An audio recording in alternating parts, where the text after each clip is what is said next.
Hey guys, it's Mike Panna, Binding Warrior Martial Arts, and in this video I want to share my story of how I got into martial arts and how it really saved my life, how it really saved me. And I want to share this story not because I simply want to become super personal or vulnerable with y'all, but because I have this feeling, this gut sense in me that there might be someone watching this who's kind of on the fence of learning martial arts and isn't sure they should take that step, right? And I want to share how martial arts really impacted my life. And I hope this episode, this video rather, of our channel can actually inspire you to take up martial arts if you have not already done so. And even if you are actively training in martial arts, I hope this inspires you to continue training as well as to even teach and inspire the next generation of martial artists. All right, so I grew up in a small blue-collar town in New Jersey called Fords. It's still there, by the way. It hasn't gone anywhere. And I grew up in this small town, and at the time, it was, the Filipino community was extremely small. I mean, we were there, but they were a small community. And I remember growing up in this very traditional Filipino home, which I'm so thankful for. And I remember feeling this sense, trying to find my way around social situations. And I remember growing up feeling out of place constantly. I felt like I didn't fit in. And maybe you have this experience. Maybe you had this experience growing up where you wanted desperately to fit in, you wanted to make friends, but you didn't know how to communicate properly. You didn't know how to be confident, right? You didn't know how to speak to people or be sociable, right? And that was my problem, right? I know a lot of people might find that hard to believe now because all I do is talk, it seems. I talk, I train, and I fight for a living. It seems I do. But at the time, I had a really hard time with this. And I remember having, not knowing it then, but now looking back at it, I really had social anxiety. I had this anxiety of being scared of speaking to people outside of my home. I couldn't look people in the eye. I remember being at school on the playground and just being made fun of when I tried to go, talk from group to group. I was trying to figure my way around the playground. And if you guys grew up in the 90s, you know what I'm talking about. We didn't have social media. We didn't have Instagram or TikTok or Facebook or any of these things. If you wanted to be known, if you wanted to make friendships and connect, you couldn't do it electronically or digitally. You had to do it face to face back in the 90s. And so I struggled with this to a great degree. And so this also involved bullying. This involved being picked on. This involved my insecurities kind of being felt by people around me, and these individuals were able to kind of capitalize on that. And, I remember feeling lost. I felt really, even in my own family, I would have a hard time explaining, this is what's going on, with me in school. I don't know what to do.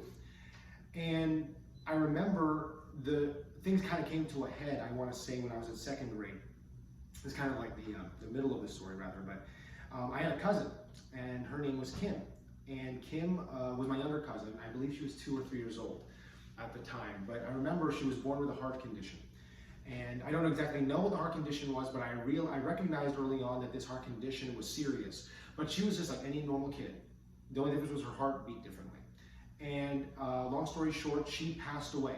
I'll never forget the day she passed away. She died, it was an afternoon. I don't remember what day it is specifically, but I just remember I was watching television, and my grandmother was crying, and my mom and dad weren't home, and my older cousins made me go to another room and try to distract me with TV, while my grandmother tried to kind of figure out what was going on. And so she ended up dying from this heart condition. I want to say she was about 2 or 3 years old. And I remember how it affected my family. I remember how it affected her mother, her father. I remember how it affected my mother. I remember how it affected my grandmother, my cousins, myself, my brother. My brother was very young at this time, but I remember this very vividly because it was the first time I was faced with death.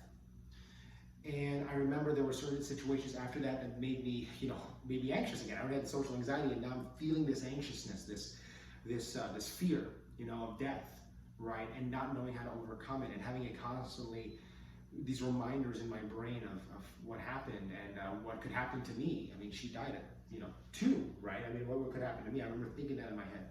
And maybe if you've been in this situation, you know what that anxiety feels like, you know what that fear feels like. And so that fear, it overtook me. And I remember this fear taking over me for years. I remember I had chronic, fears, and waking up in the middle of the night, and I would check my pulse to make sure that I was still alive. These are, I'm being very transparent, but this is what I was going through at the time. And I struggled with this. And I think that fear, again, bullies and people in neighborhood and the surrounding streets that I hung out with, they could understand. They felt this. They felt my fear. And because of that, they capitalized. There was a certain number of individuals that capitalized on this. I remember one time, and this was maybe 2 or 3 years after her death, one of my friends, he was in the lunch line. We used to get picked on together. And I remember there was a particular guy.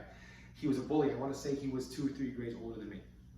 I must have been like 4th grade at this time, but this kid must have been like 6th grade, and that was like, he might as well have been 21 years old. I mean, this guy was like a grown man in my head, right? And I remember him picking on my friend. And I don't know what came over me. Like, I was this chubby Filipino kid with no fighting skill, with no confidence whatsoever, but I stood up for my friend. I said, hey, leave him alone. I remember he was picking on, I yelled at the bully to leave my friend alone. And so this kid grabbed me by the head and clinched me and kneed me between the legs and hit me in the groin and pushed me to the ground. I just remember just getting beat. And I begged the kids not to tell my mom. I begged my friends, hey, don't tell my mom, don't tell my mom. And long story short, I came home and my mom found out, because the original Facebook back then was Filipino moms, right? We all know that. They all talked. And I remember my mom being angry at me. She was saying, why didn't you defend yourself? How can you stand up for yourself? All these things. And so what I did was I just kind of sat there. I didn't know what to do. And so my mom said, listen, okay, you're going to take karate. And I kind of was interested. I kind of dabbled in like a YMCA Taekwondo program a year or 2 before that, but it didn't stick.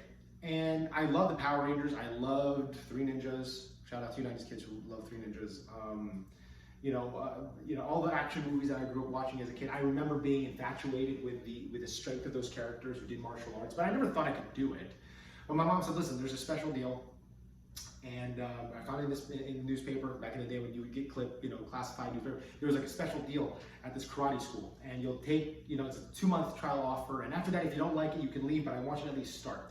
And so I remember those 2 months, I got into this karate school and I trained consistently.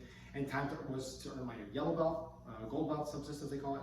And I finally went to test for it and I failed it. And so I was so discouraged. And my mom said, listen, you already did the 2-month trial, why don't you just forget about it, just do something else. But I said, no, I gotta give it another shot. So I remember, long story short, I tested again for my yellow belt. And I did it, I actually made it. And even in my 8-year-old head, I felt this transformation.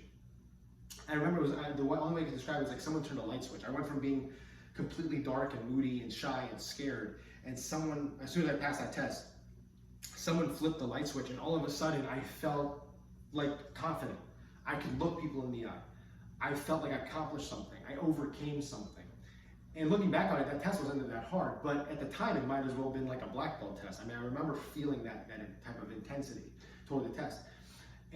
But I felt so accomplished. I felt confident for the first time in years. And I remember going to school that week, and even the kids noticed. They said, well, he's not looking down anymore. He looks up. My mom even noticed that. She's like, well, you stand straight, you look up. And this is where I knew that martial arts was going to be the trajectory that I was going to have the rest of my life. And I continued to train in martial arts. I eventually found a place that, I kind of dabbled in different systems, and I finally found my love in Filipino martial arts, and I started teaching kids out of my basement in 8th grade, and I moved overseas to Southeast Asia, which I might get to another video, but I remember training kids there in high school, in the school gymnasium, in the apartment I lived in the gym, in the apartment complex that I lived in. And when I came back home, I was to Jersey, and I was still doing the same thing, and now I'm 36 and I'm doing it professionally. And if it weren't for the martial arts, I don't know what I would do. The martial arts really changed my life, not because I felt like I could fight and defend myself, but because I felt this power and empowerment that I could do anything if I worked hard. And that I met teachers who guided me and coached me and became older brother figures and father figures to me. Specifically to Carl Atienza-Kali, he was just here actually. We were just doing a private session together with his wife, Sila Diana. There's these connections I've been able to make. There's these relationships, these friendships, this family structure that I've been able to create and foster through martial arts. And if it weren't for martial arts, I wouldn't have any of this. And so I'm so grateful for the martial arts.